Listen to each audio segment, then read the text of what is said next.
They arrived at 8:14 p.m., two men in gray suits, carrying the smell of rain and wet rubber. "Miss Dalton, we're here to collect," one said, dropping the contract on the catalyst room's glass table. The old man behind them, leaning on a walnut cane, stared too long, his eyes like a calm storm. I didn't recognize him, not until his cane clicked, and the building's intercom broadcast my real last name, and his. "My name is Sarah Dalton. I am 29 years old, and I am a lead analyst at Northbridge and Vale Logistics. Tonight, I was the last one on the 31st floor, trapped in the glass-walled conference room nicknamed Catalyst. It was supposed to be our flagship think tank, a place for transparent brainstorming, but after 8 p.m., it just felt like a high-altitude aquarium, and I was the only specimen left. The storm that had been threatening Halcyon Bay all day finally broke. Rain lashed against the floor-to-ceiling windows, turning the city lights below into a blurred watercolor of neon and traffic. The sound was a constant, percussive drumming, a counter-rhythm to the faint, sterile hum of the server racks on the floor below. The air inside was cold, scrubbed clean, carrying the sharp, chemical scent of the night crew's bleach from the polished concrete floors. It was an antiseptic smell that always made me feel like something was being covered up. On my dual monitors, cash flow projections pulsed. Red and green lines charted our logistics operations, our fuel expenditures, our holding costs. They looked like an emergency heartbeat. A financial EKG for a company I knew, deep in my gut, was sicker than its glossy annual report suggested. I was digging, tracing discrepancies in our fuel hedging accounts, looking for the air my stepmother was so good at pumping into the balance sheets. That's when the elevator chimed. The sound was abnormally loud in the empty office. I looked up. My focus shattered. The glass doors of the elevator slid open, and they walked out. The two men in gray suits I'd seen in the lobby, the ones who had apparently been waiting, and behind them, the old man with the cane. They moved with a purpose that made my stomach tighten. They didn't pause at reception. They walked directly to the catalyst room and, without knocking, pushed the heavy glass door open. The smell of rain and wet wool and expensive damp leather flooded the sterile room, momentarily overpowering the bleach. The man in the lead, the one with the razor-sharp part in his hair and a face devoid of expression, placed a sleek black leather briefcase on the glass table. It clicked open with two precise metallic snaps. "Miss Sarah Dalton?" His voice was flat, modulated, as if processed through a filter. I just nodded, my throat suddenly dry.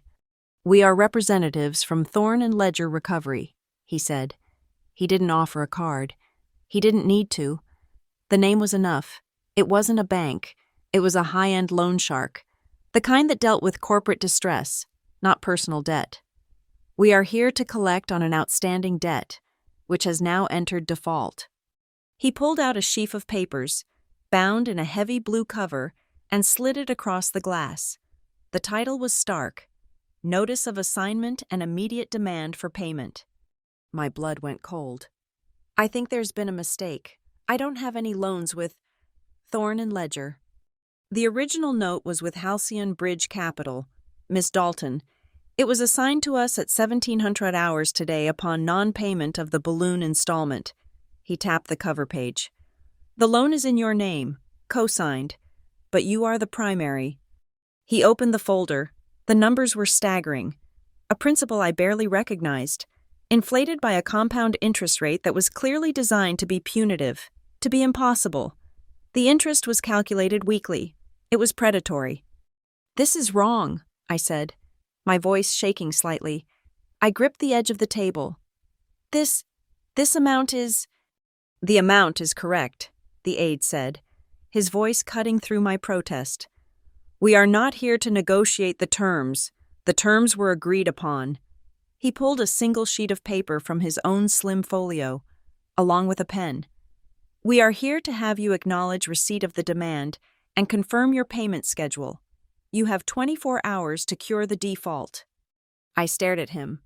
24 hours? To pay this? I laughed. A short, sharp, terrified sound. "That's impossible. I don't have that kind of money.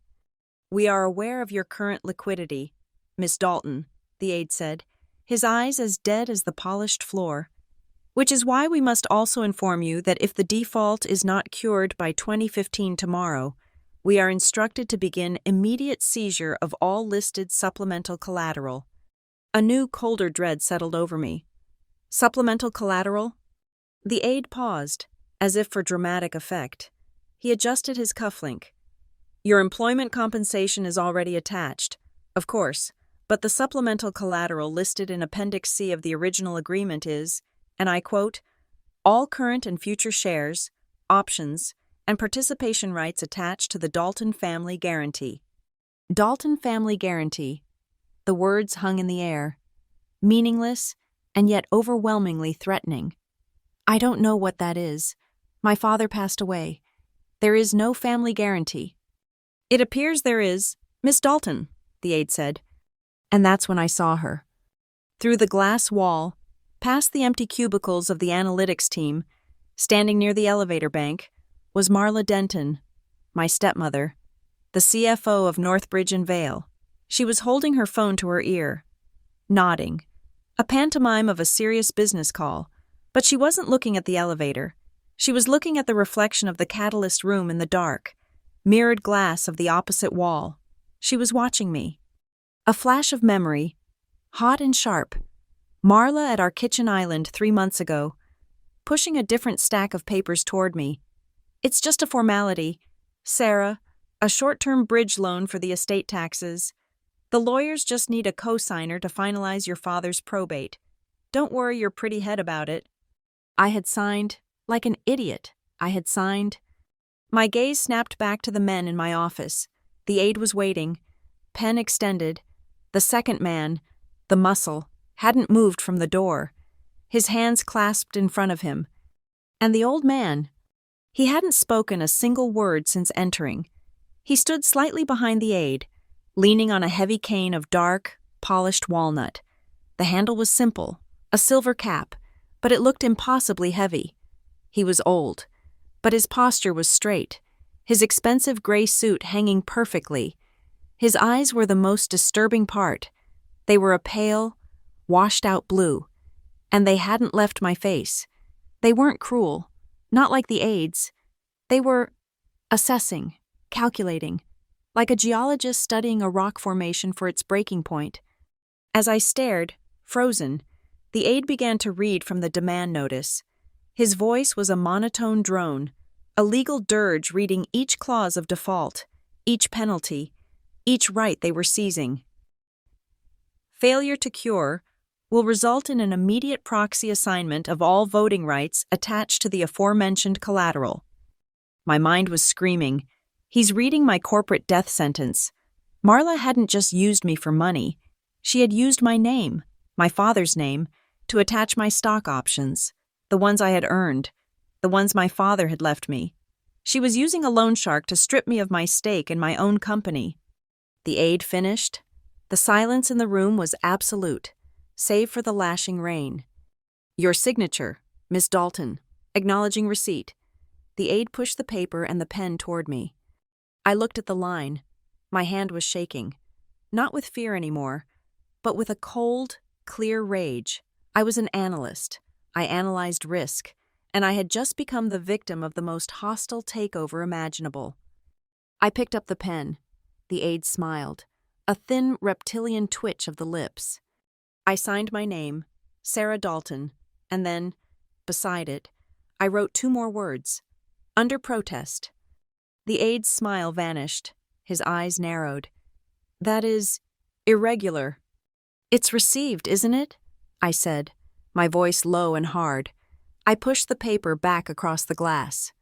He stared at the document for a long second, then, with a curt nod, placed it back in his folio. 24 hours, Miss Dalton. He snapped his briefcase shut. The sound echoed the click of his briefcase from the beginning. He and the silent bodyguard turned to leave. The old man remained for a beat longer. He looked at me, then at the monitors displaying the frantic EKG of our cash flow. He looked at the note I had scrawled on the paper. Then he turned. As he reached the doorway, he stopped. He raised his walnut cane perhaps 6 inches off the polished concrete floor and brought it down. Tap. It wasn't loud, but the sound was sharp, dense, a single, definitive note that cut through the sound of the rain. And as it did, the small circular speaker of the conference room's smart hub system, the one embedded in the center of the table, gave a soft, electronic hum, a barely audible vibration, as if it had just received a command, as if it had just saved a recording. The aide paused, glancing back at the old man, who simply stared ahead and walked out into the hall.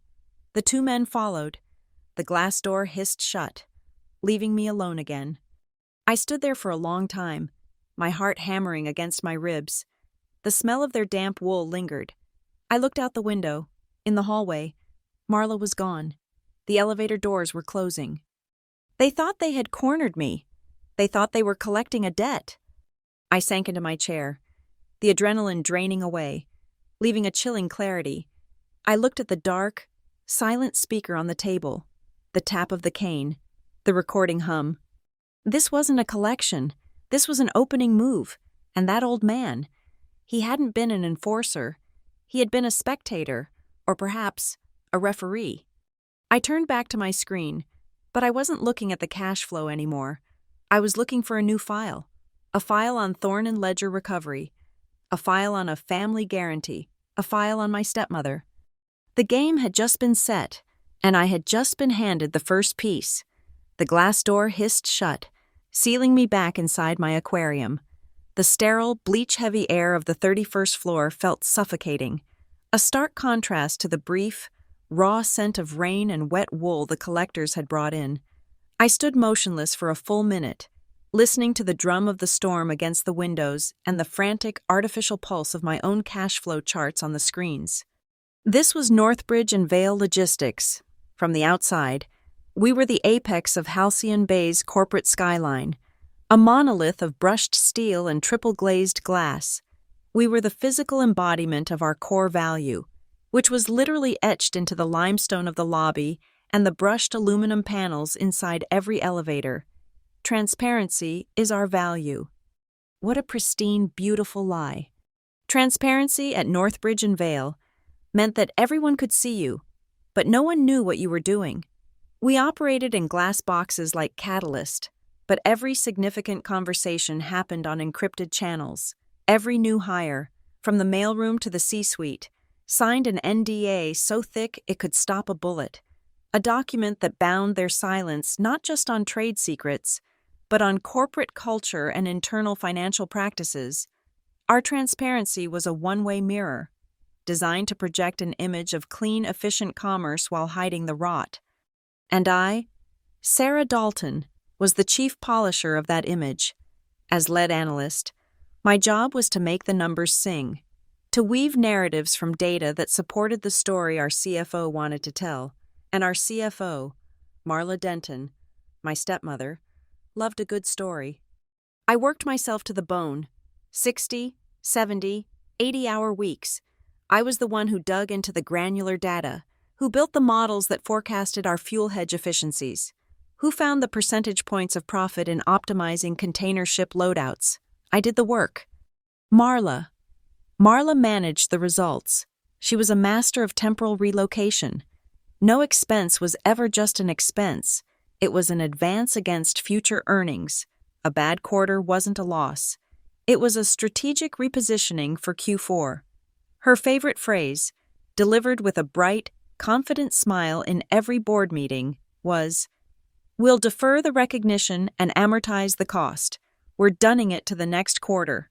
She was always kicking the can, but she did it with such financial finesse, with such complex derivatives and special-purpose entities, that the board, eager for good news, always applauded her genius. But the can she was kicking was getting heavier. I knew it. I could feel the weight of it in my models. The numbers I submitted were clean.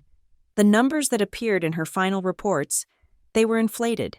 They had air in them. My mind flashed back to last year.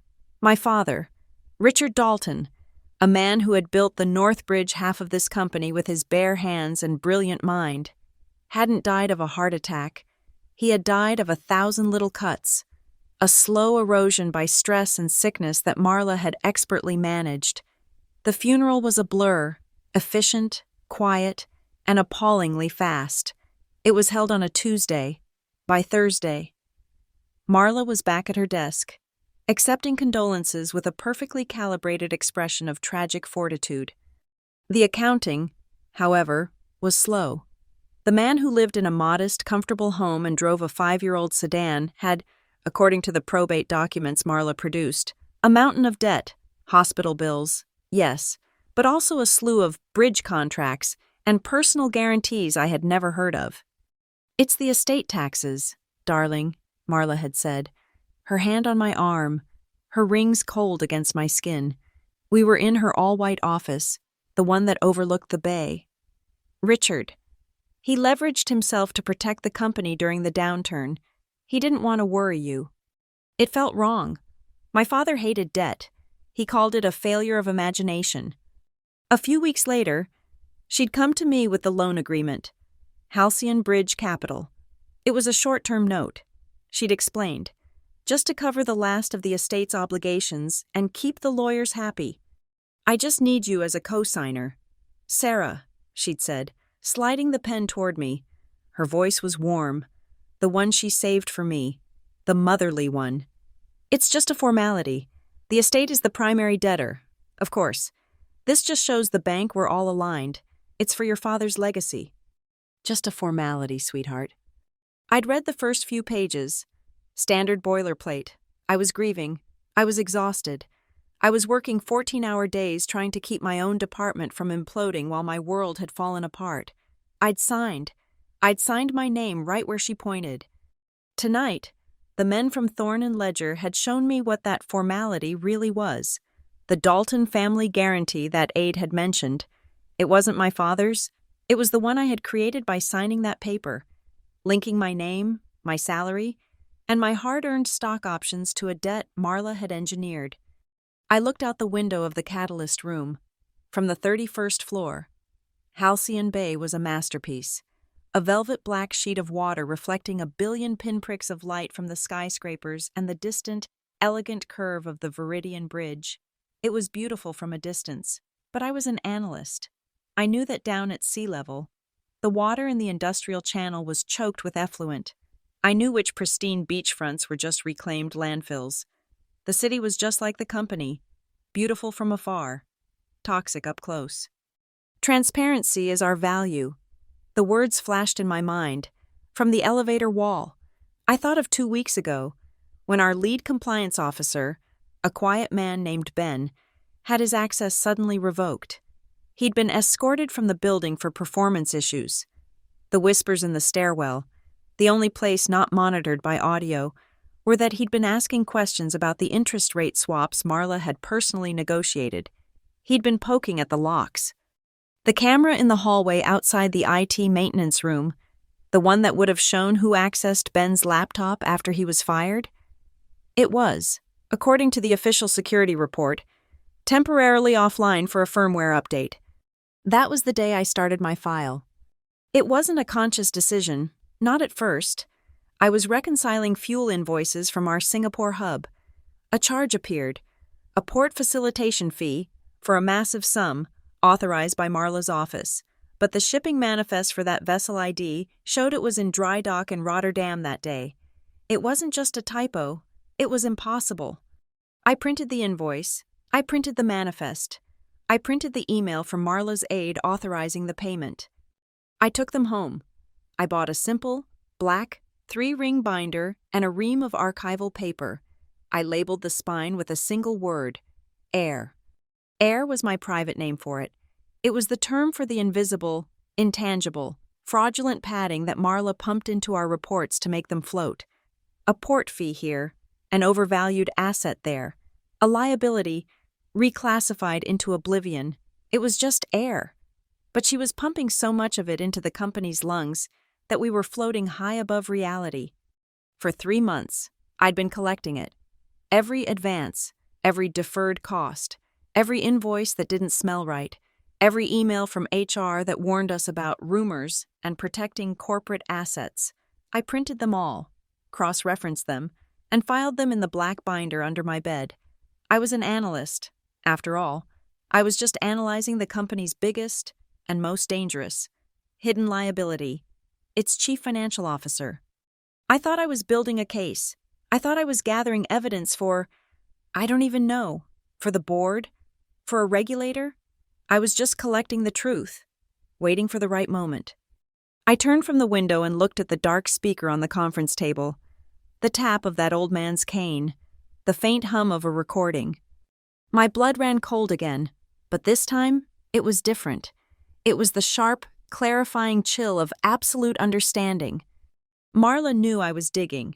Maybe not the binder, not specifically, but she knew I was asking the right questions. I was the lead analyst. I was too good at my job not to see the air. The loan wasn't just to cover debts. The loan was the trap. She had put my name on a financial bomb and had just handed the detonator to a loan shark. She was going to use my default to seize my shares, silence me, and probably fire me, all in one clean, legal move. Tonight, sitting in this glass box, I finally understood. Air isn't just for floating. When you compress it, when you trap it, and when you apply a spark, air explodes. The 24-hour clock wasn't a deadline, it was a countdown. And that old man, with his silent assessment and his walnut cane, had just lit the fuse. The collectors were gone, but the echo of that single, sharp tap of the walnut cane remained. It was a sound that didn't belong, a piece of analog data in my digital world. The sterile air in the catalyst room felt heavy, charged. My 24-hour clock was ticking. I didn't run. I didn't panic. Panic is for people who don't have a plan. I was an analyst. My plan was to get the data. The men from Thorne & Ledger had taken the notice of assignment I'd signed under protest, but the original loan agreement, the one Marla had rushed me into signing 3 months ago, that would be on the corporate servers. A loan of this alleged size, even a bridge loan, had to be filed with our legal and finance departments. I sat at my terminal. My fingers flew. I wasn't in the analytics dashboard anymore. I was deep in the corporate directory, using my elevated privileges to access the secured finance drive. I searched for Halcyon Bridge Capital. There it was, a scanned PDF, uploaded from Marla's terminal at 11:03 p.m. on a Friday, a time when no one else would be around to see it. I opened the file. My suppressed rage began to cool, hardening into something dense and sharp, like obsidian. It was, as I'd suspected, a mousetrap disguised as a contract. Halcyon Bridge Capital was just a name on a letterhead. The fine print revealed the administrator. Thorne & Ledger Recovery. Marla hadn't just used a bridge fund. She had gone directly to a bespoke loan shark, one that specialized in corporate, not personal, debt. The terms were predatory, but in a clean, surgical way. The interest wasn't just high, it was compounded, weekly. The principal I'd signed for had already ballooned by 40%. It was an amount designed to be unpayable. It was designed to trigger a default. I scrolled past the payment schedules, my analyst's brain filtering the boilerplate, hunting for the clauses with teeth. I found it. Section 12. Collateral and default provisions. My blood didn't just run cold, it froze. It described something called a collateral cascade. This provision stated that in the event of a default, or a material misstatement or omission, in any related financial filing by the signatories, the lender had the right to seize all listed collateral, not just from the primary debtor, but from all attached guarantors, simultaneously. A material misstatement, like the air I'd been tracking, like the fraudulent fuel invoices. This wasn't just a loan, it was a weapon, and Marla had aimed it at the company's heart, using me as the trigger. But the next part was the true ambush, the signature page. There was my name, Sarah Dalton, but it wasn't just Sarah Dalton, co-signer. It was Sarah Dalton, as trustee for the Dalton Maternal Trust. I had never heard of it. A memory, sharp and acidic, surfaced a few years ago, after my father had married Marla. I'd asked him about my mother's family. He'd looked uncomfortable. Marla had laughed. That light, airy laugh she used when dismissing something. "Oh, that's ancient history. Sarah, your mother's father was a dinosaur. Cut your mother off without a penny for marrying your dad. That old family trust was dissolved decades ago. There's nothing there." Dissolved. I ran the name Dalton Maternal Trust through the state's public records database. It wasn't dissolved. It was listed as active, dormant, perhaps, but very much alive. Marla had lied. She had known this trust existed, a legal shell waiting to be filled. By having me sign as trustee, she had legally bound this entity and whatever assets it held to her predatory loan. I had been ambushed, bound to a phantom legacy I never knew I had. But why? What was the point? To seize my shares? It was overkill. I went back to the PDF, scrolling to the appendices. Appendix C, Schedule of Collateral. My breath hitched. There was my name and a list of my assets. Salary and all compensation from Northbridge and Vale, and all vested and unvested stock options. And then, right below it, was another name. Marla Denton. And a list of her assets, her entire massive holding of executive options, her performance bonuses, her restricted stock units, everything. They were listed under a bizarre, unfamiliar term, collateral of convenience. This made no sense. Why would Marla, the architect of this trap, place her own neck in the noose? Why would she list her own multi-million-dollar portfolio as collateral on a loan she was intentionally driving into default? It was a contradiction, a piece of data that didn't fit the model. Unless the default wasn't the end, unless it was the means. What if the goal wasn't to seize the money? What if the goal was to seize the shares? If I defaulted, Thorne and Ledger could claim my options, but thanks to the collateral of convenience clause, they could also claim Marla's. In one clean transaction, this anonymous loan shark could acquire a massive controlling interest in Northbridge and Vale. This wasn't a trap for me. This was a hostile takeover, and I was just the bait. Marla wasn't the perpetrator. She was the co-conspirator. She was selling her shares, and mine, to an outside entity, disguised as a debt collection. But an action this enormous, using company shares, especially the CFO's, as collateral for an external loan, it would require board approval. My fingers flew again. I burrowed into the board-level drive, a place I was only supposed to enter to upload quarterly reports. I found the file. Board Resolution 2025-08-4. It was a single page. Resolved. The Board of Directors approves the short-term financing agreement with Halcyon Bridge Capital, as presented and discussed during the in-camera session. That was it. No details. No mention of the terms. No list of the collateral. Just a rubber stamp on a secret meeting.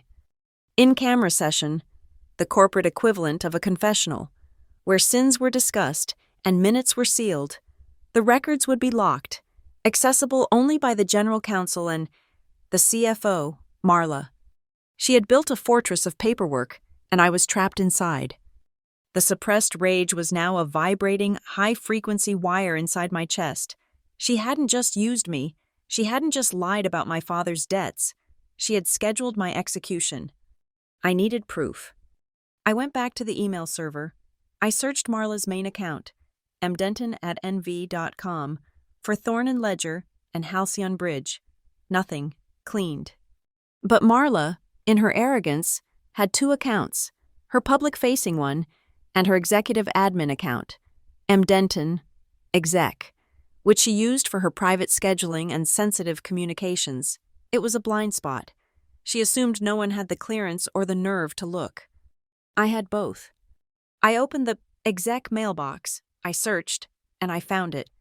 It wasn't an email from Thorne and Ledger. It was an email Marla had sent from her personal iCloud account to her own executive address. A reminder. Sent 2 days ago. Subject. T&L visit. The body of the email was 6 words. Confirm 8 p.m. Catalyst room. See if Sarah is working late. My vision blurred. See if Sarah is working late. She had set the stage. She had chosen the location. She had made sure I was alone. She had ordered the collectors to my desk like she was ordering takeout. The goal was clear. The 24-hour deadline wasn't a chance to pay. It was a pressure tactic. They wanted to rattle me. They wanted me to sign more papers. The payment schedule the aide had mentioned, it wouldn't be a schedule. It would be a notice of forbearance, and buried in the text would be a clause transferring my participation rights, my voting rights, directly to them, to consolidate the block of shares they were about to steal. I looked at the clock. 8:51 p.m. I had 23 hours and 23 minutes. I couldn't go to the board. They were complicit or cowed. I couldn't go to the police. This was a civil matter, a tangle of contracts too dense for them to unwind in a day. I had to go to the only other player at the table, the one who held the cards, the one who had watched me sign under protest with those cold, assessing eyes, the one who had left me a signal, the tap of a walnut cane. I opened a new, secure browser window. I initiated a new, encrypted email from a burner account. I went back to my Air folder, the black binder I'd been building for months. I pulled all of it. The fraudulent fuel invoices, the impossible port fees, the internal emails from HR warning against rumors. I zipped the file. I added the PDF of the loan agreement. I added the scans of my father's debts, which I now knew were forgeries. I added the one-page board resolution. And last, I added a screenshot of Marla's email to herself, the smoking gun. I attached the entire toxic package. The recipient address was one I'd found months ago, a loose thread I'd pulled while tracing the ownership of Halcyon Bridge Capital. It was registered to an anonymous holding company. A shell within a shell. The name of that company was Walnut Holdings. At the time, it had meant nothing. Now, it meant everything. I typed in the address, info@walnutholdings.com. Subject, N&V Logistics. Default, file 844 S. Dalton. I wrote only 2 lines. Your debtor, Marla Denton, has provided material misstatements. She is playing you, using this loan to execute a fraudulent transfer of shares. See attached proof. You are collecting from the wrong person. My finger hovered over the send button. I had no idea who Walnut was. I didn't know if I was appealing to the old man, or to a faceless corporation, or to the aide with the dead eyes. I didn't know if I was handing them the evidence they needed to ruin me completely. I only knew that Marla had built a mousetrap. I only knew that I was the bait. And I only knew that the one thing you don't do, when you're the bait, is stay quiet. You have to make the trap snap on the person who set it. I clicked send. The match was thrown. I hit send. The email vanished from my outbox, shot into the digital void. A single, desperate flare arcing toward an unknown entity named Walnut. The 24-hour clock was ticking. 8:53 p.m. My heart was a trip hammer. The adrenaline from my discovery and the sheer, high-stakes gamble of what I'd just done making my hands shake. I gripped the cold steel edge of the desk in the catalyst room. I was exposed. This entire room was a glass box. I felt, acutely, the weight of the company's gaze. Even in an empty office, tomorrow, when I walked in, I wouldn't just be Sarah Dalton, lead analyst. I would be Sarah Dalton, the default, the liability. A memory, sharp and unwanted, surfaced 3 weeks ago, standing in the main lobby, waiting for the elevator with a group of VPs. Marla had walked past, her arm linked with our COO's. She'd laughed, that bright tinkling sound she used to punctuate her authority, and nodded toward me. Sarah's brilliant, she'd said, just loud enough for me to hear. But she's a numbers-first girl, needs to manage her executive presence. The COO had murmured something. Marla laughed again. She's a liability, but she's got good hair. We'll find a place for her. A liability with good hair. I'd stood there, my face burning, as the elevator doors opened, right below the main lobby security camera, A camera I knew, from my own compliance audits, recorded high-fidelity audio. That night, I had gone into the security server. I had found the file. I had isolated the audio clip, cleaned it, and saved it. It was a petty, angry act at the time, a piece of digital shrapnel I'd kept, just in case. Now, it felt like a prophecy. She had told me exactly what I was to her, a thing to be placed, a risk to be managed, a liability. And a liability is the first thing you cut when the numbers go red. The glass walls of the catalyst room felt like they were pressing in. I was a specimen in an aquarium, and Marla had just tapped on the glass. Tomorrow, when I arrived, every eye would be on me, counting down the minutes with me. Can she pay? Will she be fired? Did you hear she's the one who defaulted? I would be the distraction, the smokescreen, while everyone was watching the liability with good hair have a very public, very financial meltdown. Marla and her unknown partners would be finalizing their true plan, the hostile takeover, the theft of the company. My gaze drifted to my monitors, the EKG of our cash flow. I saw the air I had so meticulously tracked, and I heard my father's voice. It wasn't his strong, confident voice from my childhood. It was the voice from the hospital, a dry, papery whisper in the antiseptic-smelling room, his hand trembling on the starched white sheet. He had been lucid for only a few moments. His eyes had found mine, and there was a terror in them I had never seen. "Sarah," he'd rasped, gripping my fingers. Don't let her touch the papers. Your mother's, the trust. Don't let your stepmother." And then the moment had passed. The drugs, or the illness, pulled him back under. Marla had told me he was rambling, that the trust was the long-dissolved entity. She had, of course, been the one to provide the papers for me to sign, her hand guiding mine. "Just a formality, darling. Don't let her touch the papers." I had failed him. I had let her. I had signed the very thing he'd warned me against. But I hadn't just signed, I had analyzed. I opened the bottom drawer of my desk. Beneath a stack of regulatory manuals was the black binder. Air, my collection of her sins, the fraudulent invoices, the impossible port fees, my proof. I pulled out a small, foil-backed sticker, one I'd printed on my home machine. It was a QR code. I peeled it off and affixed it to the inside back cover of the binder. It was invisible unless you were looking for it. It was a simple, elegant piece of code. Anyone who scanned it would be taken to a secure, anonymous web page, a page I had built. It didn't contain the raw data. That was too complex for a first look. It contained a visual, a map, a beautiful, interactive, data visualization map of Northbridge and Vale's cash flow.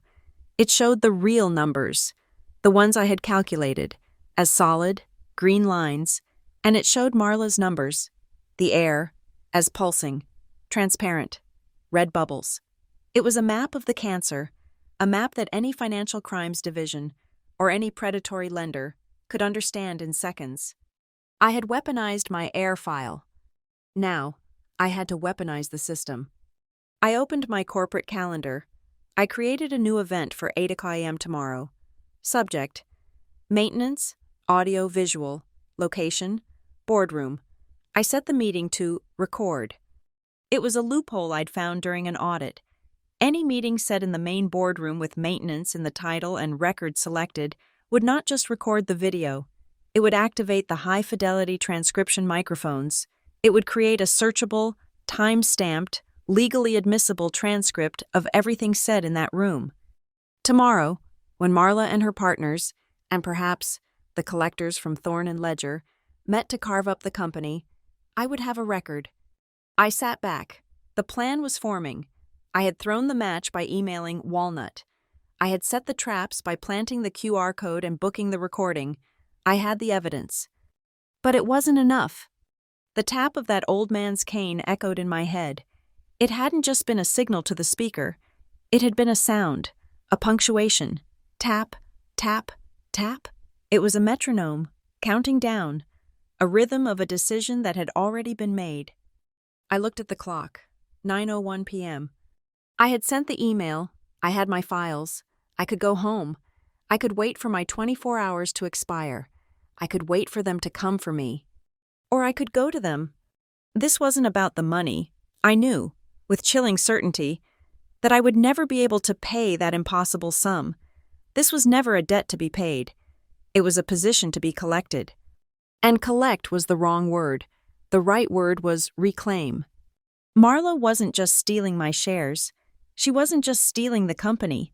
She was stealing my name, the Dalton name, the one she had tied to a fraudulent trust and used as a shield, the name my father had died trying to protect. This wasn't a financial default. It was a blood feud, fought with spreadsheets and signature blocks. The decision clicked into place. The metronome in my head stopped. The fear and the adrenaline didn't vanish, but they coalesced. They hardened, from a trembling, hot liquid into a cold, dense, sharp-edged weapon. I locked my workstation. The screens went black, reflecting my own pale, determined face. I stood up. The catalyst room, my glass cage, felt suddenly small. I pushed the heavy door open and walked out into the empty, bleach-smelling hallway of the 31st floor. I did not turn toward the elevators to go home. I turned left, toward the C-suite, toward Marla's office. I walked past her dark, glass-walled corner office. I walked past the silent, empty executive assistant's bay. I walked to the end of the hall, to a solid, windowless door of brushed steel. Archive, C-suite, restricted.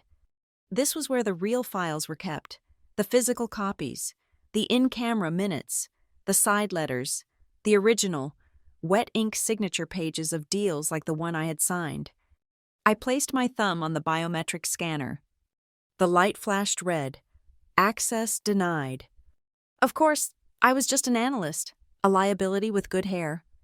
I was about to turn, my plan blocked, when I heard it, the ding of the executive elevator behind me. My blood froze. I flattened myself against the wall, in the shadow of a structural pillar. The doors hissed open. Marla. She wasn't crying. She wasn't panicked. She looked energized, triumphant. Her face was flushed, and she was speaking into her phone, her voice low and sharp. "It's done," she said. "The collectors just left." She signed, completely rattled. A pause. She laughed. That same tinkling, venomous sound. She wrote under protest, "It's adorable," as if that matters. The clock is running. She strode past my hiding place, heading right for the archive door, digging in her purse for her keycard. "No, the board is handled," she continued. "They just see the default. They don't need to know about the assignee. That's the beauty of the escrow. It's automatic. I just need to file the supplement." She was at the door. She swiped her card. The lock beeped. Green. She put her thumb to the scanner. Green. The heavy steel door unlatched with a loud, pneumatic thunk. This was it, a window of seconds. As she pushed the door open, still holding the phone to her ear, I stepped out of the shadow. I walked quickly, my heels silent on the plush carpet. "Marla?" She spun, startled, her eyes wide, her hand flying to her chest. "Sarah, you scared me. What are you still doing here?" I held up my cheap, plastic pen, the one I'd been clutching. I gave her the most pathetic, watery, rattled look I could muster.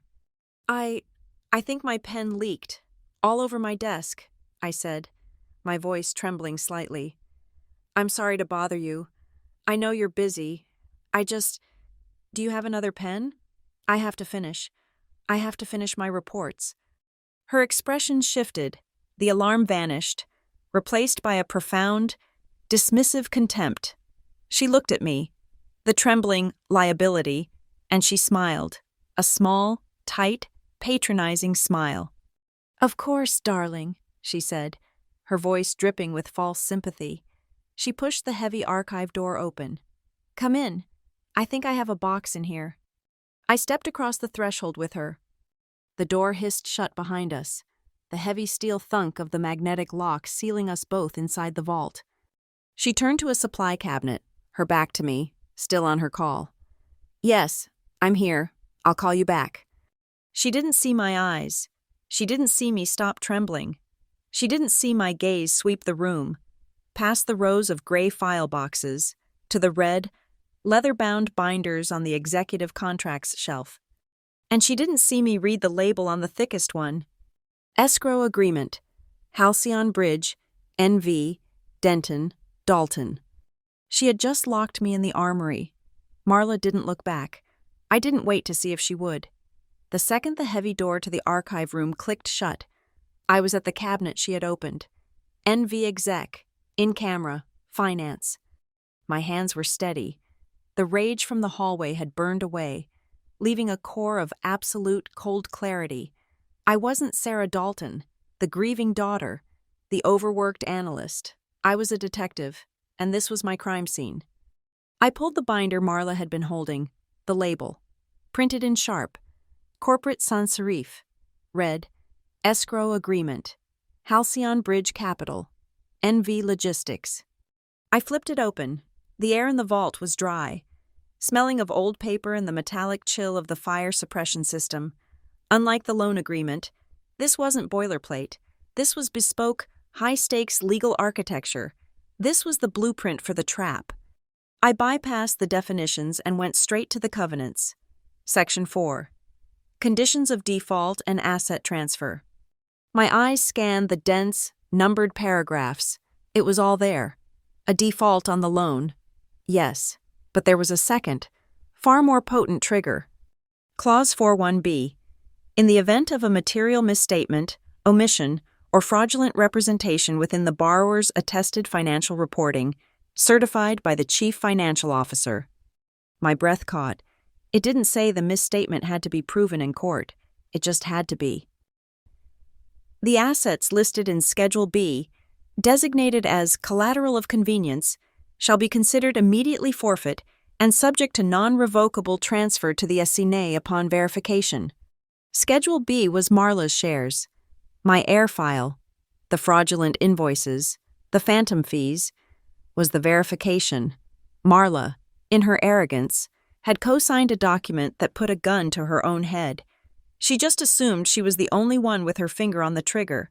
She assumed she could control the narrative, use the loan to wipe me out, and then refinance or unwind it with her new partners before her own clause was ever triggered. She never, ever thought that I would send the proof of her misstatement directly to the people holding the contract. But who, exactly, was I dealing with? I flipped to the end of the document, the signature pages. There was the signature of the bank president at Halcyon Bridge Capital. There was Marla's signature as CFO. There was my signature as trustee. And then there was the final party, the assignee. The name was redacted, a thick, solid black rectangle, printed over the text. It was a professional, heavy-handed redaction, the kind designed to be permanent. But the light in the archive room was harsh, a single, cold fluorescent tube directly overhead. I held the page up, tilting it. The light glanced off the glossy black ink. And I saw it. The redaction wasn't perfect. The toner hadn't fully fused with the paper, or perhaps the text underneath had been printed with a different, heavier ink. As the light hit it at a 45-degree angle, a faint, ghostly outline appeared through the black, a slight embossing. 2 words. Walnut Holdings. My heart didn't just stop. It felt like it imploded. Walnut, the name of the anonymous shell company I'd found, the name of the burner email address I had sent my entire file of evidence to, not 20 minutes ago. I had been operating on the assumption that Thorn and Ledger and Walnut Holdings were the same entity, the loan shark, but this document told a different story. Thorn and Ledger was the agent. Walnut Holdings was the assignee, the beneficiary, the one who would receive all of Marla's shares, and mine, the second the trap was sprung. I had just hand-delivered the trigger to the person who owned the gun. A cold shock ran down my spine. This was deeper than I could have imagined. The old man. The cane. This wasn't a simple, predatory loan. This was a setup of staggering complexity. My mind was racing. I needed more. If this was the what, I needed the how. I turned back to the cabinet. My eyes scanned the labels, board minutes, in camera. I pulled the file. It was pathetically thin. I found the corresponding date, the meeting that authorized this entire deal. I'd seen the resolution. I wanted the minutes. The page was almost blank. August 14th, 2025. In-camera session. Present, full board. Via teleconference. M. Denton, CFO. A motion was made to approve the short-term financing package with Halcyon Bridge Capital as discussed.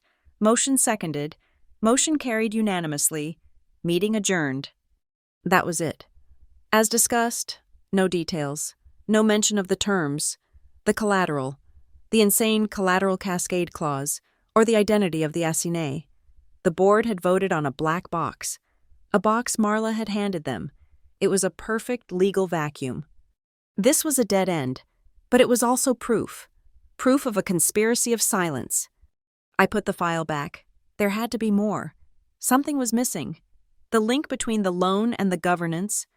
My eyes caught another file, shoved in the back, behind the main escrow binder.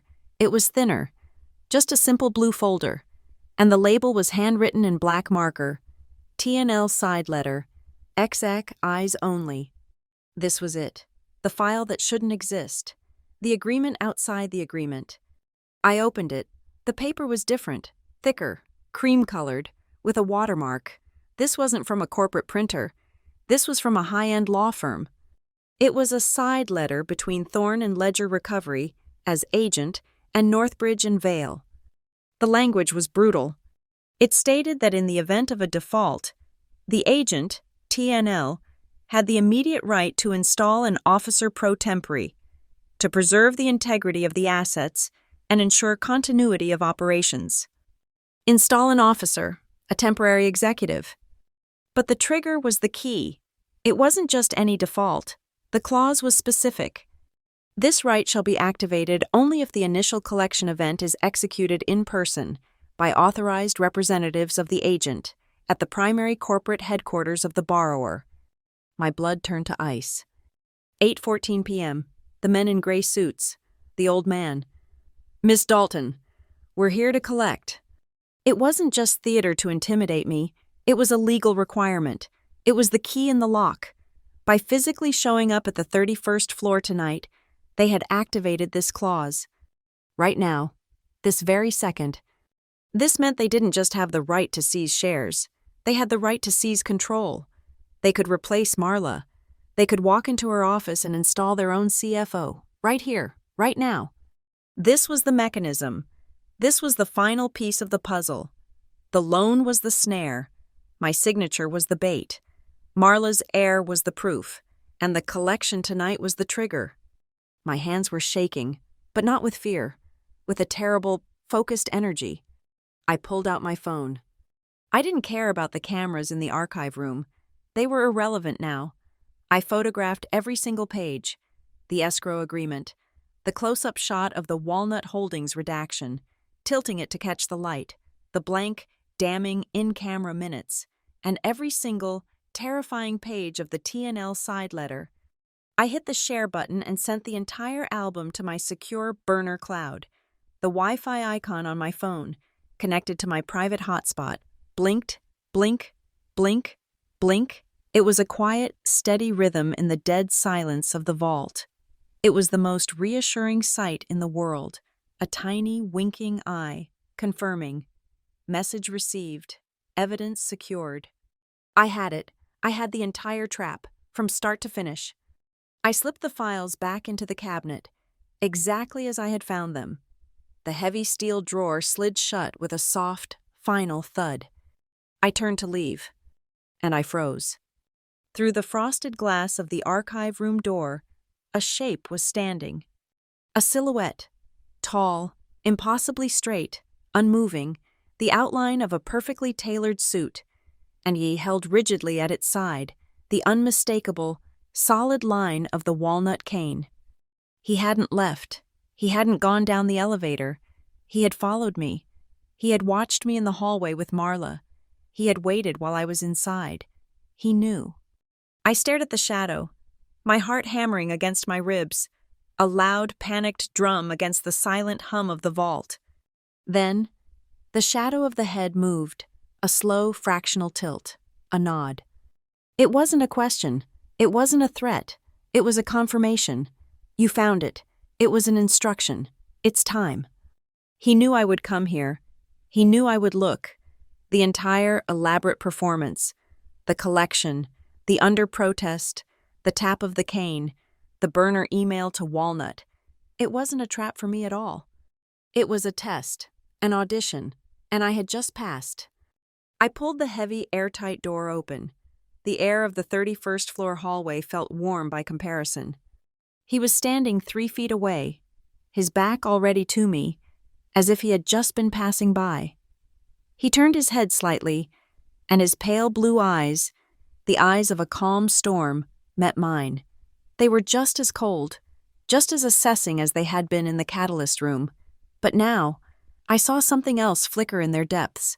Not kindness, not warmth, something harder. Respect. He didn't say a word.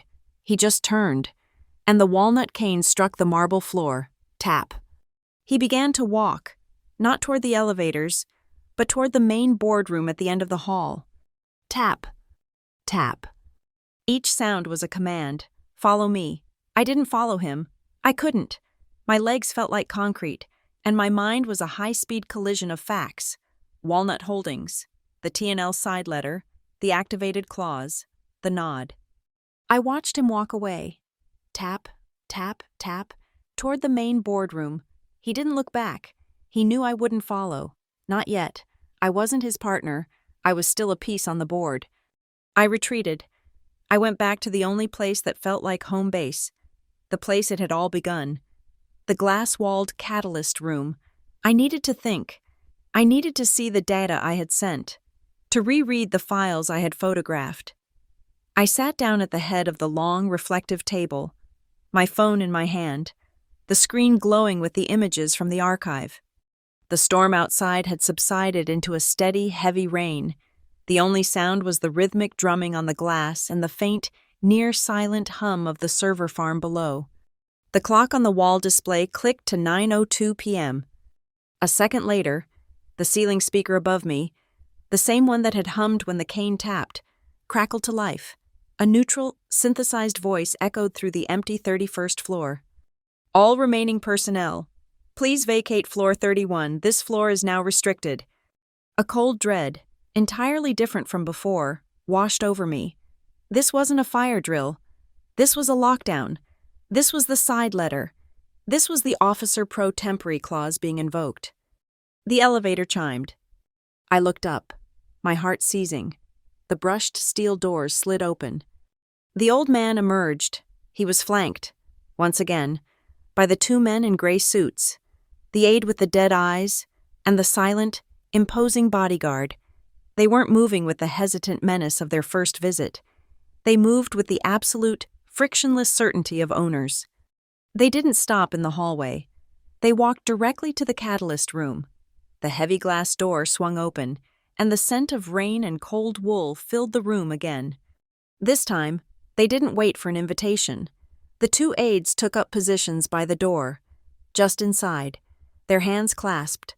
They weren't here to collect. They were here to secure. The old man walked past me, to the head of the table where I sat. The glass reflected his imposing, straight-backed figure. He looked at me, his face unreadable. Then, he placed the heavy walnut cane on the table. It made a solid, definitive thud on the glass. Slowly, methodically, he reached up and began to pull off his fine, gray leather gloves. 1 finger at a time, the sound was a soft, methodical shruck of leather on skin. He placed the gloves, perfectly aligned, next to the cane. On the ring finger of his left hand was a single piece of jewelry. It wasn't a bright, modern piece. It was old, heavy gold, a signet ring. It was worn, the details softened by time, but the design was unmistakable. A shield, divided into 3 sections by recessed, carved lines. It was the Dalton family crest, the one from the faded photograph of my mother's parents I kept in a box. The crest my father had told me was from a different life. He looked at me. His pale, assessing eyes were no longer cold. They were present. They were focused entirely on me. Sarah. He said my name, not Miss Dalton, just Sarah. It was the first time I had heard it from a relative, from family besides my father, in years. He said it not as an accusation, but as a statement, a recognition. It was a word that felt like an anchor. My mind, already reeling, connected the final, impossible dots, the ring, the name Dalton Maternal Trust that Marla had used, the fact that he was the assignee. A whisper escaped me, so quiet I wasn't sure I'd said it aloud. Grandfather? It was a question. I had no memory of this man. He was a ghost, a story of a dinosaur who had disowned my mother. He was the man who had, according to Marla, dissolved his trust and vanished. He didn't smile. His expression remained one of deep, profound seriousness. Walnut Holdings is mine, he said, his voice a low, gravelly confirmation. Thorn and Ledger Recovery is mine. The bridge loan, the escrow agreement, the side letter, the entire trap. It is all mine. The floor seemed to drop out from under me. I gripped the arms of the chair to steady myself. He was the loan shark. He was the predator. He was the one who had sent his men to terrorize me, to threaten me with financial ruin. He was the one who had built the weapon Marla used against me. He was the assignee. He had come to collect. You. I struggled for words. The analyst in me silenced by the profound, personal shock. You did this. You set me up. I set a test, he corrected, his voice sharp. I came to collect a debt, Sarah, but not your money. He leaned forward slightly, his hands resting on the table. I came to collect the debt of those who borrowed your name, the debt of those who used my bloodline as collateral for their own greed. His eyes flickered past me, toward the hallway. I didn't understand. I was still lost, drowning in the revelation.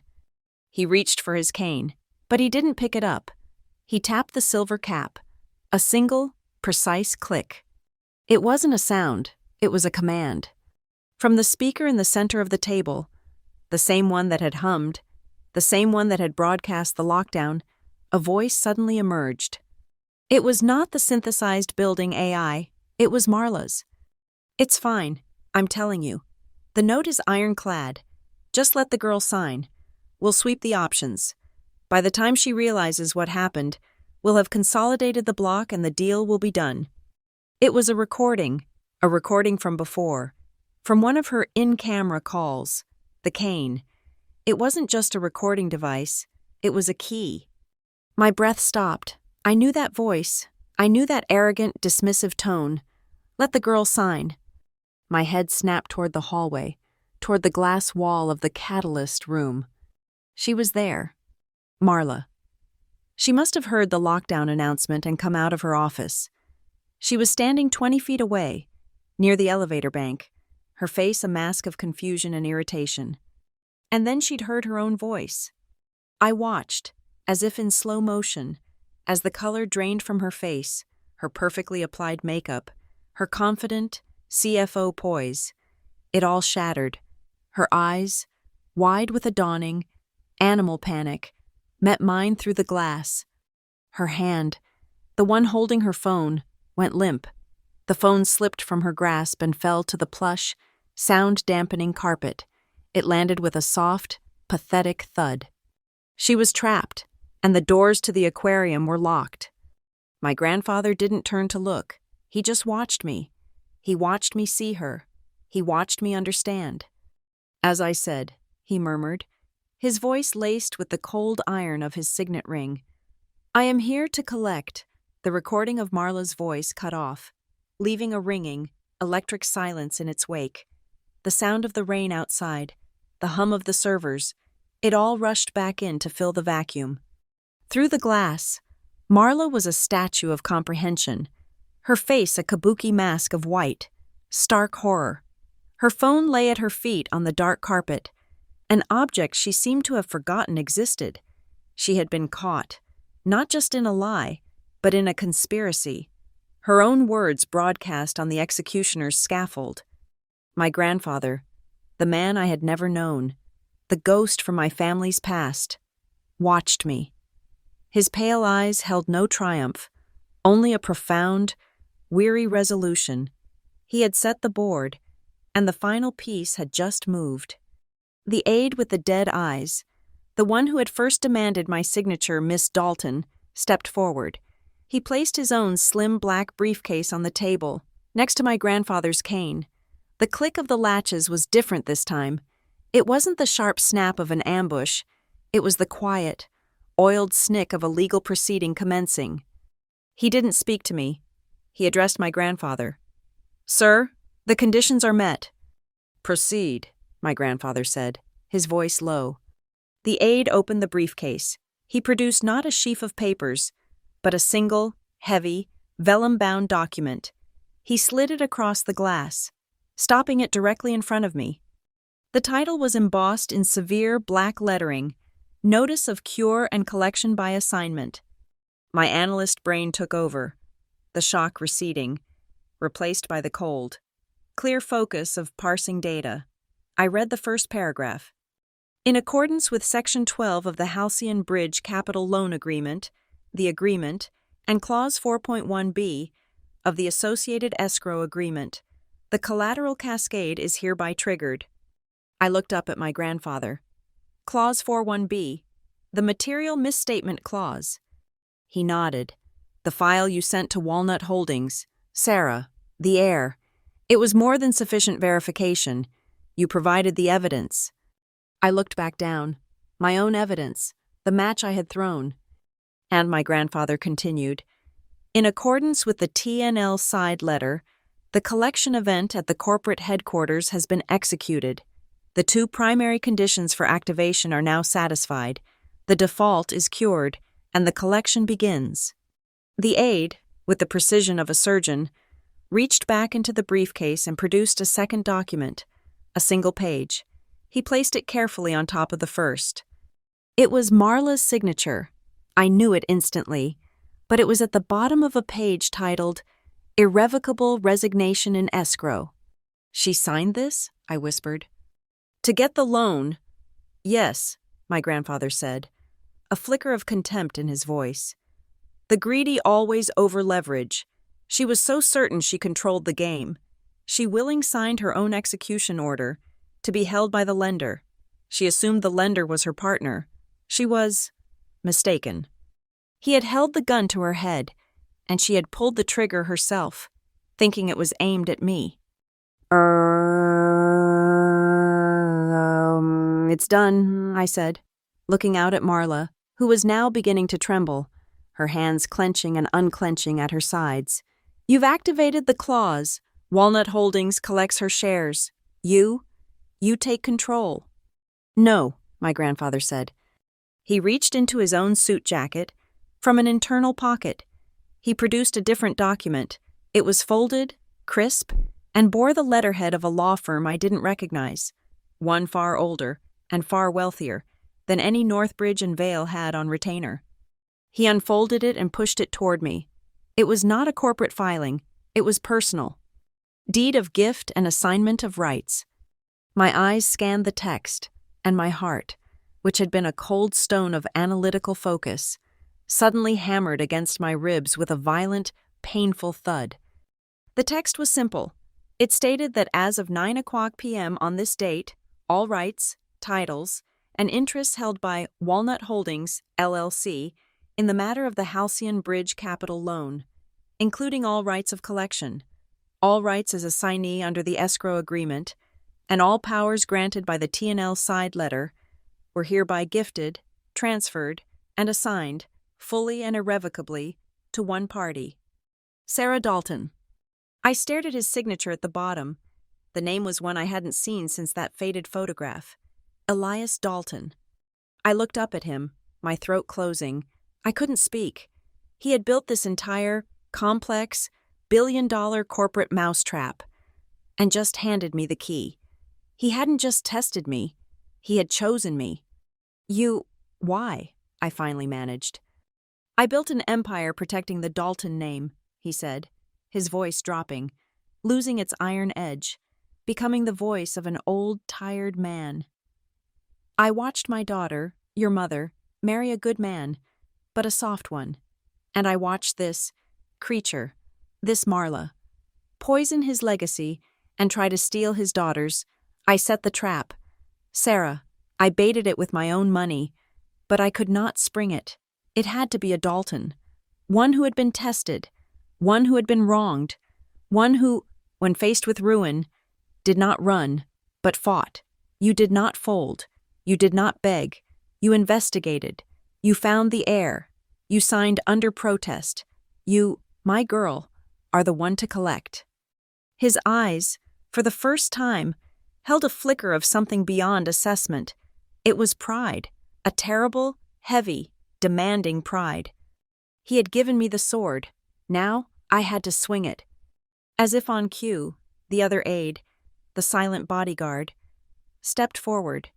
He wasn't carrying a weapon. He was carrying a small, portable document printer. He set it on the table, plugged it into the floor port, and it whirred to life. A new document began to emerge from the slot, the ink still warm. The aide with the dead eyes, who I now saw was not an enforcer, but my grandfather's personal counsel, took the page. The independent members of the Northbridge and Vale Board of Directors were apprised of the situation, the aide said, his voice flat. They were shown your air file an hour ago. They were distressed to learn of the CFO's material misstatements. He placed the paper in front of me. Board action, by written consent of the independent directors. It was a resolution, one that cited the T&L side letter and the escrow agreement, one that stated that in light of the immediate and material threat to the company's financial integrity, the independent directors, a clear majority, voted to authorize the officer pro tempore, named by the new assignee, to take all necessary actions. My name, they had authorized me. It is time, Sarah, my grandfather said. He picked up his walnut cane from the table. He didn't hand it to me. He held it out, handle first, a scepter. I stood up. My legs were shaking, but I locked my knees. I looked past him, through the glass, at Marla. She was watching, her eyes wide with disbelief, as if she was watching a play she couldn't understand.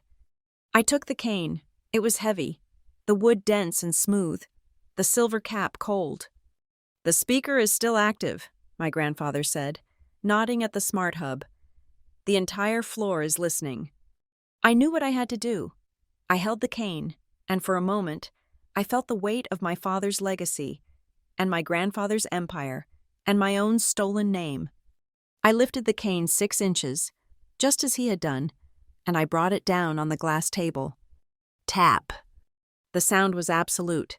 It was the sound of a gavel, a full stop, a beginning. I drew a breath, and I spoke, my voice, amplified by the speaker, filling the 31st floor. It was not the voice of Sarah the analyst. It was the voice of the assignee.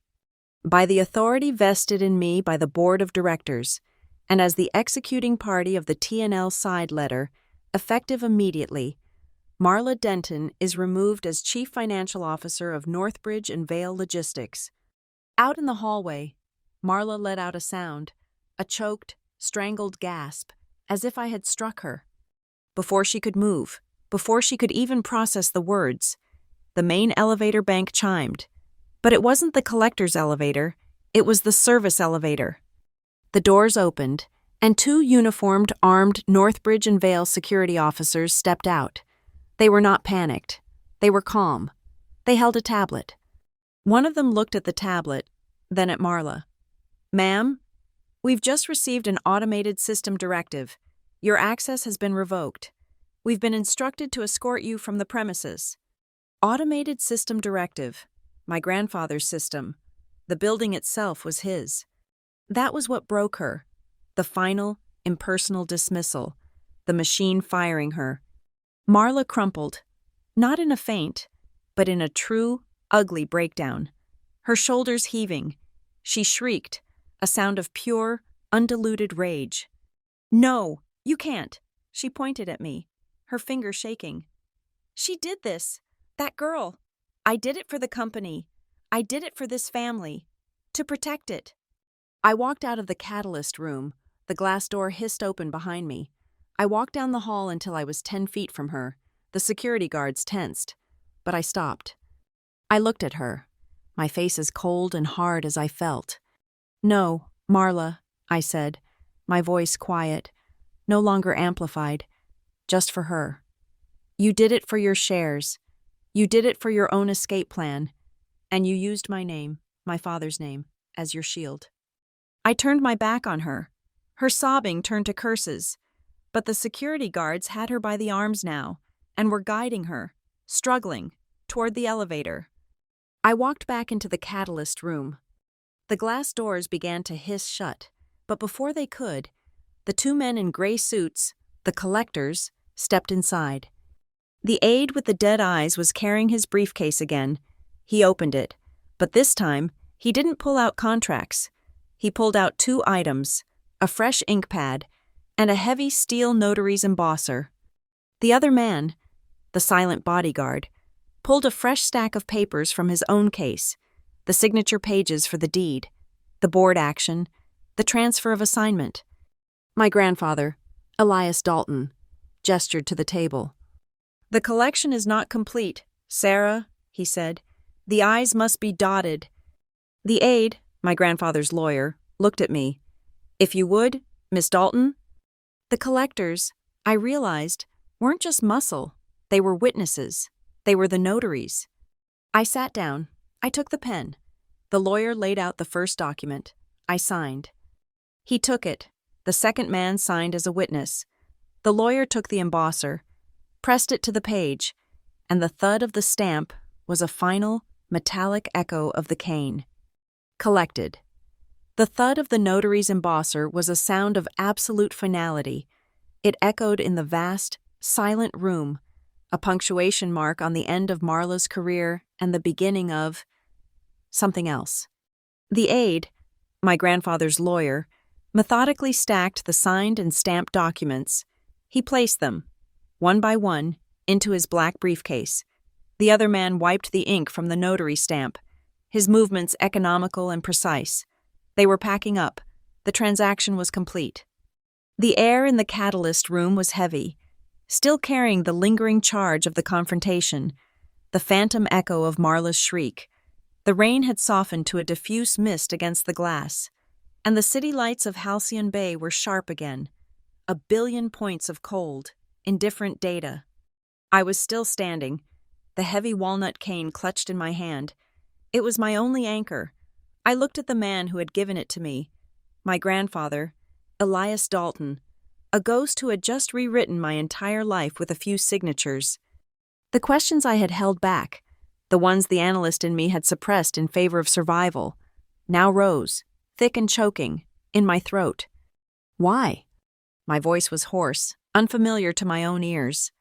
Elias Dalton, who had been watching his men pack, turned his full attention back to me. His pale eyes, no longer assessing, were now just old. They were filled with a weariness that seemed to settle in the lines around his mouth. "Why a trap?" I pressed, my grip tightening on the cane. "Why this theater? Why risk everything? Why me? You let her put her hands on my father's estate. You let her put a noose around my neck. For what? A test?" The lawyer and the notary paused, their hands frozen over the briefcase. "Leave us," Elias said, his voice quiet. The 2 men nodded, not at him, but at me, a new, subtle sign of respect. They snapped the briefcase shut, turned, and walked out of the catalyst room, the glass door hissing shut behind them, leaving me alone with the man who was, and was not, a stranger. He gestured to the chair I had been sitting in hours before, when I was just Sarah Dalton, lead analyst. "Please, Sarah." I did not sit. I felt that if I did, I would collapse.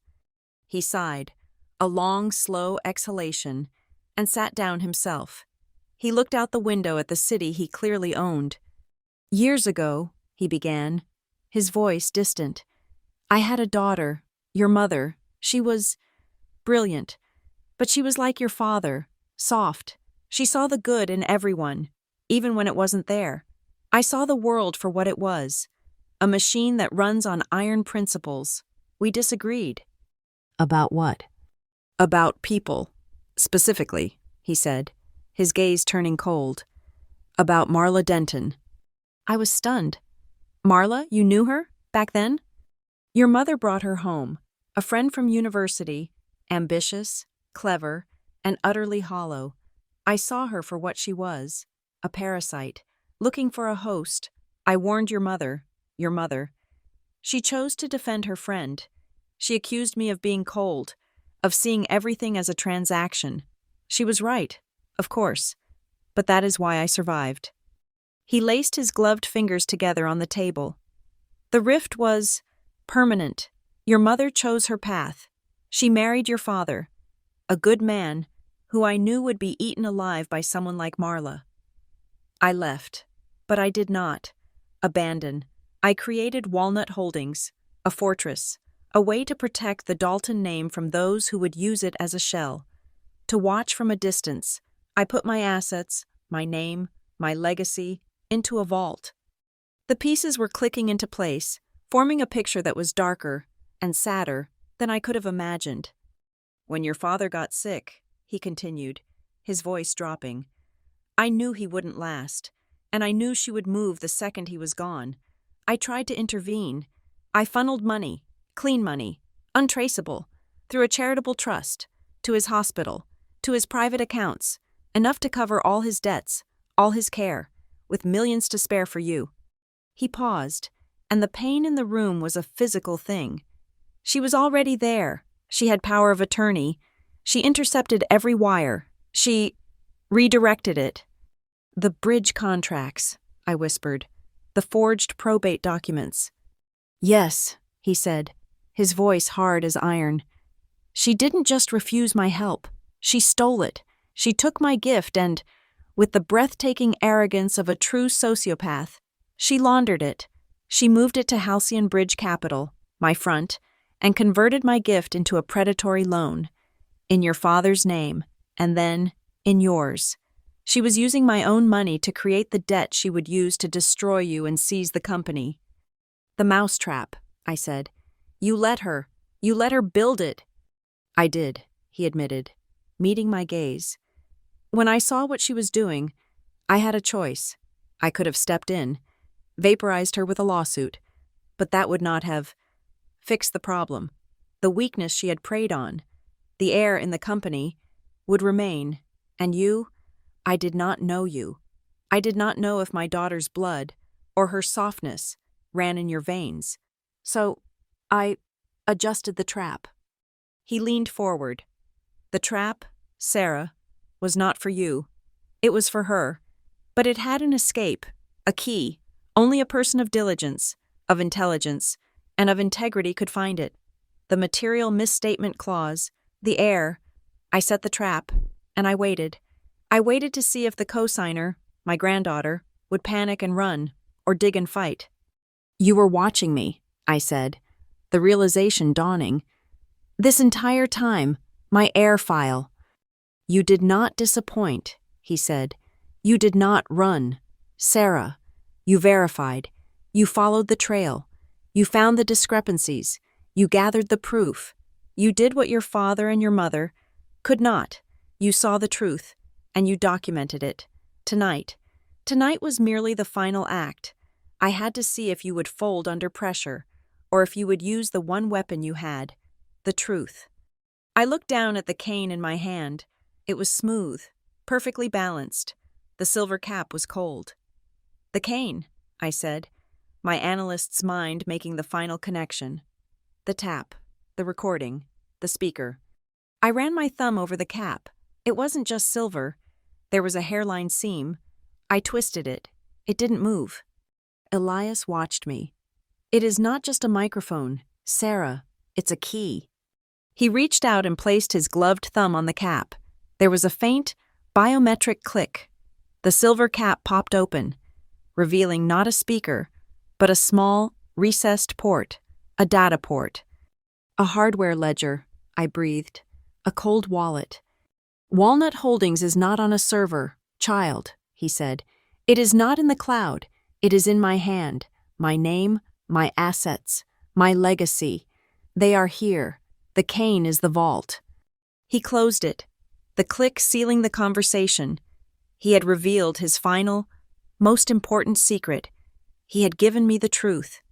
He stood up, the moment of confession over, the iron returning to his voice. Now, you have a choice. The second one, thanks to Marla's greed and your signature, you are now the assignee.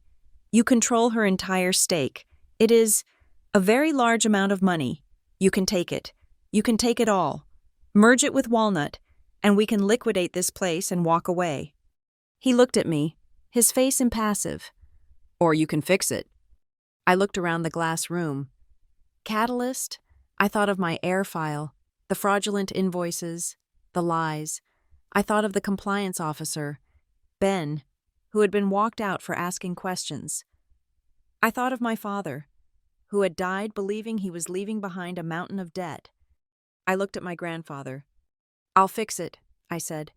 I will wring every cubic foot of air out of this company's lungs. I will find every fraudulent contract, every hidden liability. I will correct the books, and I will restore the numbers. I will do it, but not for you, and not for them. I will do it for my father. I held his gaze. But I will not forgive Marla, the board that looked away. They don't get a pass. This isn't a restoration, it's a reclamation. For a full 10 seconds, Elias Dalton just stared at me. The silence in the room was absolute. Then, for the very first time, the corners of his mouth twitched. The iron mask cracked, and a small, dry, humorless smile appeared. Good, he said. There are many ways to collect a debt. Sarah, money is the crudest. What Marla stole from you, what she stole from your father, was your name. He nodded at the cane, still in my hand. Go and collect it. 9:47 p.m., the main boardroom. This was not the catalyst room. This was where power was projected, not where ideas were born. The room was a canyon of dark mahogany and black granite, dominated by a 50-foot table that felt more like a sacrificial altar. The far wall was a sheet of glass, but tonight it was dark, reflecting us. The two side walls were massive 8K screens, and on them, the faces of the independent directors watched, pixelated and pale, a digital jury of the damned. My grandfather, Elias Dalton, did not sit at the table. He stood near the entrance, a silent, gray-suited sentinel. His lawyer, the aide with the dead eyes, was at the head of the table, running the projector. And against the far wall, in a simple guest chair, sat Marla. The two security guards stood on either side of her, their arms crossed. She wasn't restrained, but she was contained. Her face was a ruin of smeared mascara and blotchy, furious red. She was a queen deposed, forced to watch the dismantling of her own kingdom. The lawyer's voice was the only sound, a flat, procedural monotone that cut through the pressurized silence. The meeting is called to order by authority of the written consent of the independent directors. The record will reflect that the collection event under the T&L side letter has been activated, and the powers of Officer Pro Tempore have been assigned. He clicked a button. The main screen lit up. It was the escrow agreement. Clause 4.1b. The material misstatement condition has been met and verified by the lender, Walnut Holdings, as per this agreement, all assets listed in Schedule B, specifically, the 1.2 million restricted stock units and 800,000 executive options held by Marla Denton, are forfeit. He clicked again. A new slide appeared, a simple, brutal diagram, a box labeled Denton Portfolio, and an arrow pointing to a new box. Assignee, S. Dalton. The transfer of all associated shares and voting rights is automatic and immediate, the lawyer stated. He looked at me, at the head of the table. Miss Dalton, as the new assignee, you are now the largest single shareholder of Northbridge and Vale Logistics. The floor is yours. This was it. The entire room, the silent grandfather, the defeated stepmother, the terrified, floating heads of the board on the screens, was waiting. I had the cane in my left hand, a solid, heavy anchor.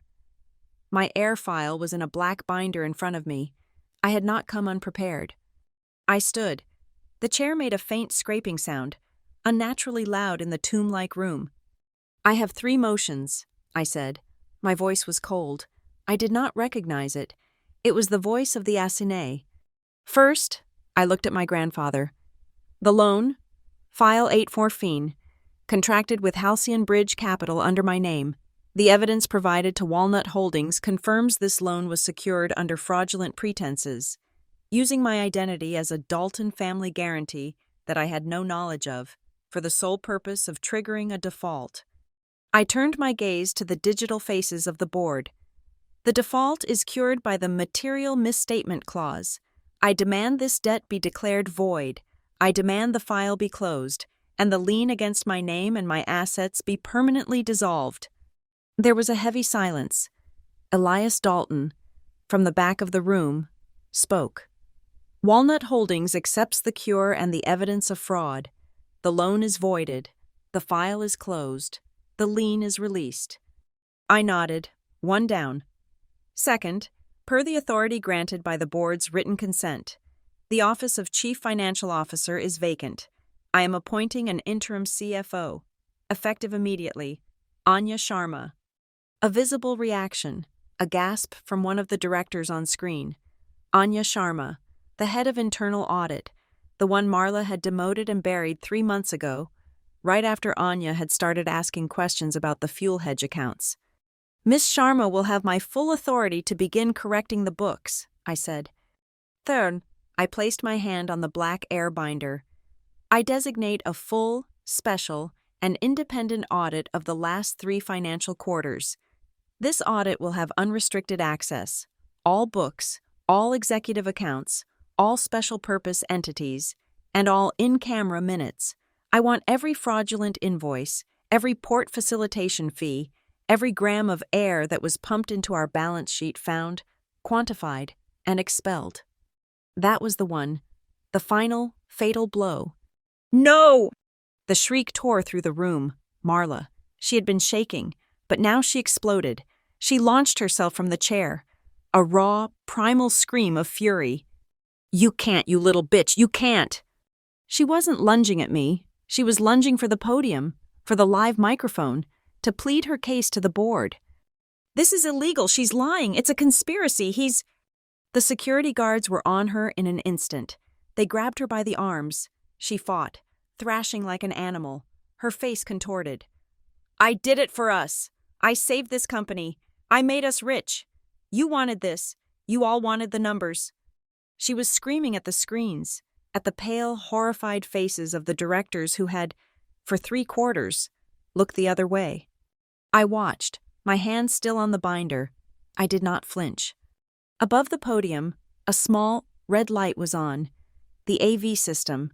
It was all being recorded. The boardroom camera was capturing her confession, her blind, raving panic, her absolute, irrefutable guilt.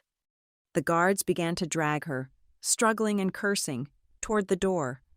I waited until the sound of her screams was cut off by the heavy, soundproofed door closing. The room was left in a state of profound, ringing shock. The directors on the screens looked like they had seen a ghost. They were all complicit, and they knew I knew it. I stepped up to the podium. I looked directly into the camera, at the men who had let this happen. "Marla Denton was wrong," I said, my voice cutting through the silence. "This is not illegal. This is a collection. A debt has been called." I paused, letting the words sink in. "Tonight, we collect what was stolen from this company. We collect our integrity. We collect our numbers. And we collect our name." I finished. The silence that followed was absolute. From the back of the room, by the door, came a sound. My grandfather, Elias Dalton, raised his walnut cane. He brought it down, not on the carpet, but on the marble threshold of the doorway. Thud. It was not the sharp, precise tap of before. This was a deep, resonant, hollow sound. The sound of a final gavel, the sound of a coffin lid closing on an entire era of lies. On the main screen, the face of the corporate secretary, a man I'd never spoken to, flickered. He looked down at his papers, his hands shaking. The motions are acknowledged, he stammered, his voice thin. The appointment of Miss Sharma as interim CFO is recognized. The special audit is ordered. The motions pass. I stood at the podium, my knuckles white on its edge, the tension in my body, the adrenaline that had been burning for hours, finally began to... I turned and looked at the one window, the one that faced the city. The rain had stopped, the storm had broken, the clouds were parting, and the lights of Halcyon Bay, which had been a blurred watercolor mess, were now sharp, clear, and brilliant, a billion distinct points of light. It looked like a balance sheet, one that had, at long last, been reconciled. The heavy mahogany door of the boardroom clicked shut behind me, the sound as soft and final as a vault closing. The pressurized silence of that room, filled with the ghosts of the directors' pale faces on the dark screens, was sealed off. I was back in the main hallway of the 31st floor. It was no longer a hostile space. The lighting, once a sterile, accusatory white, now just seemed clean. In my left hand, I held the walnut cane, its weight familiar and solid. In my right, I held a new keycard. It had been waiting for me on the podium. Delivered by the shell-shocked corporate secretary, it was stark white, my new access level. Interim CFO, Assignee, was printed below my name. Sarah Dalton. Not Miss Dalton, not the girl, not liability with good hair. My name, spelled correctly, with a title that was not a gift, but a spoil of war. It was heavy, heavier than the cane. It was the physical proof of the night's transaction. The main elevators were at the far end of the hall, past the glass-walled catalyst room, past the reception desk that had been abandoned hours ago. As I walked, my footsteps were the only sound on the marble. Click, tap, click, tap, the rhythm of my own heels and the cane, a new, unified percussion. And then I saw her. She was standing near the service elevator, the one the guards had taken her to. They must have been holding her there, waiting for the all-clear. Now, they were flanking her, their faces impassive, as they waited for the elevator to arrive and take her down, out of the building, for the last time. She was just standing there. Her fight was gone. Her face, which I had last seen contorted in a mask of shrieking, blotchy rage, was now slack, empty. The fire that had defined her, the sharp, calculating intelligence and the brutal, social ambition, it had all been extinguished. The air she had pumped into the company had been her lifeblood, and I had just bled her dry. As I approached, her head turned, her eyes, red-rimmed and vacant, found mine. There was no hatred left, no fury. There was nothing, just the hollow, collapsed core of a star. She was a shell, a collateral of convenience that had been fully collected. I had prepared myself for this moment. I had a dozen cold, sharp, analytical things I could say. I had a speech about my father. I had a speech about the air. But as I looked at her, I felt nothing, not anger, not pity, not even victory, just a closing entry, a line item on a balance sheet being zeroed out. I didn't slow my pace. I didn't look away. But I didn't see her. I looked through her, at the elevator button beyond. I was an analyst, and she was no longer relevant to the data. I walked past. I did not look back. I reached the main lobby. The vast, two-story atrium was dark, lit only by the emergency lights and the newly cleared, sharp, diamond-hard lights of Halcyon Bay. The storm had washed the sky clean. Elias Dalton was standing by the glass wall, looking out at the city. His city. His cane, a different one, a simpler, darker stick, was propped against the leather sofa. He was no longer the imposing, iron-willed collector. He looked, for the first time, like what he was. A very old, very powerful man who had just finished a very long day. The fight had gone out of him, too, but it was replaced not with emptiness, but with a profound, bone-deep weariness. He heard my approach and turned. His pale eyes scanned me, from my new keycard to the walnut cane I held in my hand. He looked at the cane, his expression unreadable. He nodded toward it. "It suits you." I stopped a few feet from him. "It's a key," I said. "Not a crutch." A small smile, that same dry, humorless flicker, touched his lips. It is." He looked back out at the city. "Anya Sharma is a good choice. She's been on my internal watch list for a year. She's loyal to the numbers, not to the personalities. She will serve you well." "She'll serve the company well," I corrected. "As you wish," he said, accepting the distinction.